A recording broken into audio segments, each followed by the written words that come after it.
MiniWarGaming's The Utgard Infestation! Matthew here from MiniWarGaming.com, and welcome to Storytime Part 6 of the Utgard Infestation 40k narrative campaign. This is the season finale. It's all come down to the next two missions that you are going to watch, and this will determine whether or not they can save the planet. So if you haven't watched the previous ones, of course, go and do that now, because there will be spoilers as I talk about what happened and what is about to happen as well. So Celine and Croyle go to deal with the governor, and it turns out the governor's not there anymore, that he was actually killed by his advisor. We don't even know how long ago he was killed by his advisor, as orders continue to go out as if they were coming from the governor all this time. Turns out his advisor was a gene stealer hybrid, and he wasn't. He was just under its influence for who knows how long before being killed and replaced by him, who faked the governor's authority for, once again, who knows how long this has been going on. And as they went in, though, they were surprised by an ambush of gene stealers, and even a huge harrospec somehow was in the governor's palace way up high. It made very little sense. But they also found that the entire area within the palace was infested itself, that there was Tyranid organisms growing on the walls, and so there could have easily been birthing areas for all they know. And on top of that, the patriarch was there again, rebirthed once again.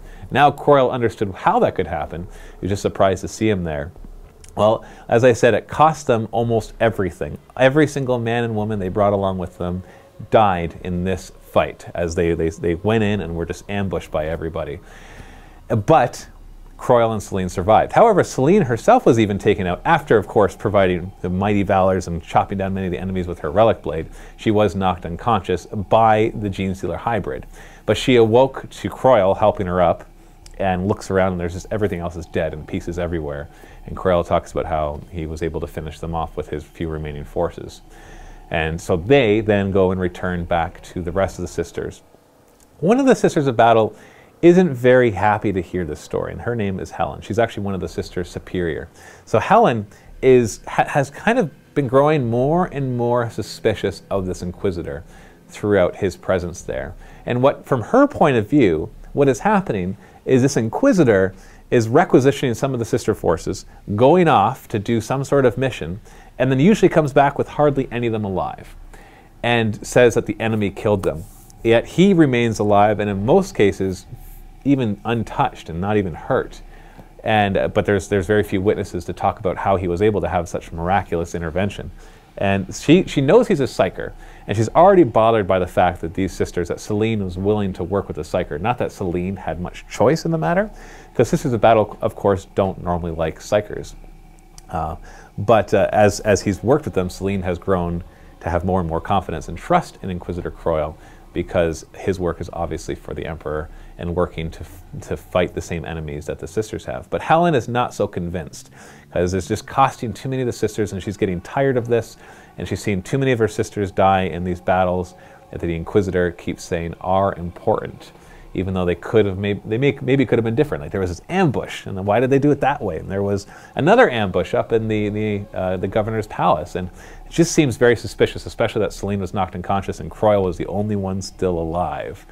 And so she's just wondering what's going on. Is he infected as well, or is he using unholy powers in order to achieve all of these miraculous achievements? She just doesn't know. She brings these suspicions to Celine, and Celine tells her to have patience, that she trusts the Inquisitor, and that they are fighting to defeat their enemies. This silences Helen for now, but does not get rid of her suspicions. She just doesn't like what is going on. However, the final plans to destroy the hive ship are now set in motion. Now that they've secured the elevator, they have dealt with the governor, they have quelled the PDF forces. The Imperial Guard are still working on that, but for the most part, the majority of their forces are now free to help in this final assault. Unfortunately, it is a bit of a choke point being down in the cavern, so it's not like they can just bring to bear the entire Imperial Guard regiments. But what they are able to do is they have formed a beachhead underground. They have brought down, thanks to this elevator, lots of armor, lots of fortifications, and sentry guns, and lots of troops. And they have already started to kind of fill out around the caverns around this entry point, purging all the Tyranids. And they met with heavy, heavy resistance, as the Tyranids are an animal backed into a corner, lashing out as much as they can to try to kill as many Imperial Guard and keep their hive ship safe. They're just desperate at this moment, as their forces have all been revealed and that they are failing, and they can sense this. So Selene and Croyle go down to the depths, and the plan is as thus.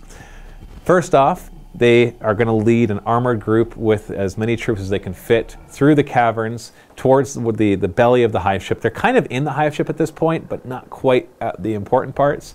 Croyle sensed the location of the main synapse node of the ship, as well as the main birthing chambers, and he wants to go in and purge it and destroy it, and also kill every synapse creature that is in the ship. If they kill the synapse node, the birthing chambers, and the synapse creatures, the Patriarch was already killed. He might be being rebirthed in there, but that is really going to be it. That the Genestealer cult will be severed and will be so scattered that they should be easy pickings. It'll take a long time to purge the rest of them, but at least they'll be able to find and defeat every single one of them. There is a contingency plan. There's actually 2 contingency plans in motion. First one is this huge bomb that has been lowered down to the caverns, and that should the Inquisitor's forces and Selene's forces fail, they have been ordered to set off this bomb after they evacuate, leaving only men just to make sure it's guarded. And this bomb is so powerful that it not only will incinerate everything through the caverns, but it'll actually shake and collapse a large portion of the hive city down on top of this hive ship, which would bury it and hopefully kill every last remnant of it. Should that fail, should they get pushed back somehow and the Tyranids overrun them, a sealed envelope from the Inquisitor has been sent to the Imperial Guard commander and sent up to the cruiser and its captain, giving specific orders that should they not hear from the Inquisitor by a certain time, that they are to perform the function of exterminatus and destroy the planet. Just from orbit, bomb it, and blast every last bit of life off the planet, so that at least the Tyranids can't have it, because they'd rather give up the planet than allow the Tyranids to eventually consume it, or just divert so many resources that it would be beyond saving if this last plan does not work. Because if they're not able to punch through, there's too much resistance down there, it'll take too long, and it's already cost them too many lives. So contingency upon contingency to make sure that this works, and hopefully something in this will work. So we have 2 missions. We have the first one where we have a huge armored spearhead along with a large number of troops. It's going to be a 3,000 point game versus the Tyranids, and they're going to be trying to get in deeper into the hive ship while the caverns are still large enough. And then in mission 6B, which will be the final one, what it'll be depends on the outcome of the first one. It'll either be the final fight within the hive ship to destroy the synapse node and the synapse creatures and everything in there, or it'll be a last stand where the bomb is to make sure that the bomb does go off. Either way, if the Imperium wins, then the planet will be saved, although we'll find out what cost. And if the Imperium loses, then the Inquisitor's exterminatus orders will have to be brought into effect, and the planet will not be able to be saved. Either way, it's not looking too good for the Tyranids at this point, as they were kind of stranded here, and we're just desperately trying to find a way off. So go ahead and click on the links below to watch missions 6A and 6B. Of course, 6A is for free on YouTube, and 6B is in the MiniWarGaming Vault, which allows us to actually pay for everything here. And so if you are not a MiniWarGaming Vault member, you can still click on it to watch it. And you can sign up for a free 7-day trial and just try it out and get instant access. And if you don't like it, you can cancel it. And you can watch this last mission, and then that can be it. Of course, we hope that you stick around, because it allows us to keep the lights on and make these videos. And we appreciate those of you who are Vault members who do support us. So thanks for watching. Click the links below to watch the missions, and happy wargaming.